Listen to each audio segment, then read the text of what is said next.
ఓం నమ శివాయ. అందరికీ నమస్తే అండి. చాలామందికి అసలు ఈ ఫోటోలో ఉన్న దేవతలు ఎవరని ప్రతి ఒక్కరికి అనిపిస్తుందన్నమాట ఒక ఆలోచన.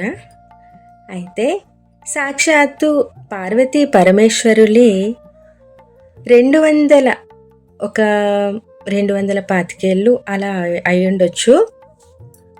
మళ్ళీ శివపార్వతులు శ్రీకాకుళం డిస్టిక్ పాలకొండలో ఇలా అవతరించారన్నమాట.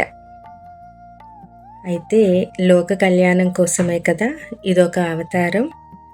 అయితే ఈ ఫోటోలో ఈ ఒక్క ఫోటో మాత్రమే అందరికీ దర్శనమిస్తుంది. ఈ ఫోటోనే ప్రతి ఒక్కరికి కూడాను మేము పంపించడం జరుగుతుంది. ఇలా వీడియోస్ ద్వారా కూడాను మేము తెలియపరచడం జరుగుతుంది.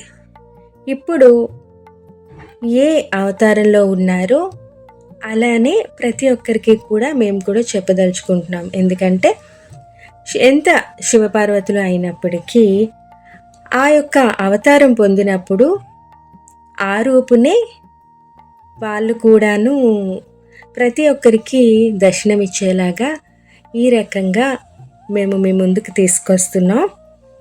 ఏదైనా అంటే అనిపిస్తుంది కదా, మీకు ఒక క్లారిటీ ఇవ్వాలని చెప్పి ఈ రకంగా ఈ వీడియో ఒకటి చెప్తున్నాను. అయితే సనారి వారు దేశ సంచారానికి వెళ్ళినప్పుడు రాజమండ్రిలో సనారి వారి సంచార విశేషాలు ఈరోజు మీకు ఒకటి చెప్తాను.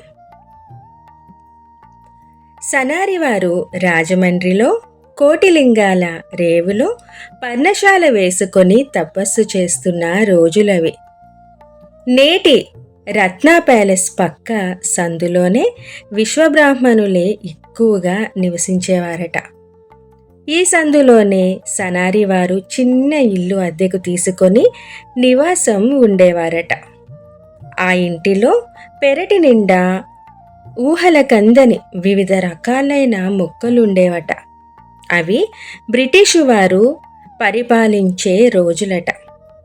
ఆనాటి సనారి వారి జపతపాలను కిట్టని వారు తహసీల్దారు వారికి విశ్వనాథాచారి అనబడే ఒక దొంగ సాధువు ఆర్యాపురంలో గంజాయి మొక్కలు పెంచుతూ ఉన్నాడని ఫిర్యాదు చేశారంట.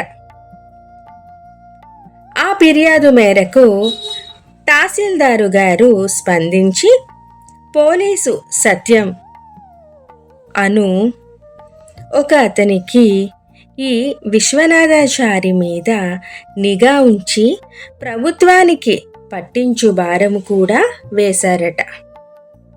ఇతగాడిని పట్టి అప్పగించితే బ్రిటిషు పాలకుల నుండి ప్రశంసలు, ఉద్యోగరీత్యా ప్రమోషన్లు లభిస్తాయని ఈ పోలీసు సత్యం అత్యాశ లాఠీ చేత పట్టుకొని గుర్రం మీద స్వారీ చేసుకుంటూ రాజమండ్రి పట్టణంలో ఎక్కడ దొరికినా ఆ దొంగ బైరాగిని పట్టుకొని అప్పగించి ఉద్యోగ ఉన్నతి పొందుదాం అని అతగాడి దురాశ అంట.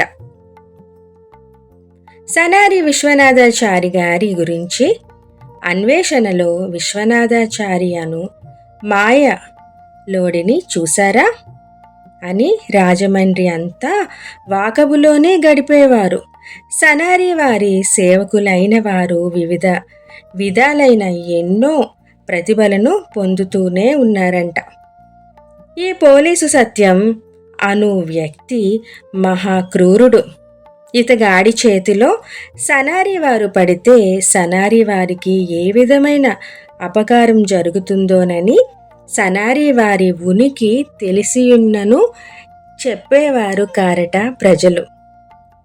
పోలీసు సత్యం ప్రజలను గదమాయించి విశ్వనాథాచారి సాంగత్యంలో ఉన్న వారందరికీ ప్రభుత్వము వారి ద్వారా శిక్ష పడేటట్లు చేస్తానని గదిమాయించేవాడంట. దానికి సామాన్య ప్రజలు విశ్వనాథాచారి అనే సాధువు ఫలానా చోట ఉన్నాడని అనగానే రివ్వున పోలీసు సత్యం వెళ్ళిపోయేవాడంట వెతకటానికి. అగుపించినట్టే అగుపించి అదృశ్యమైపోయేవారంట సనారి వారు.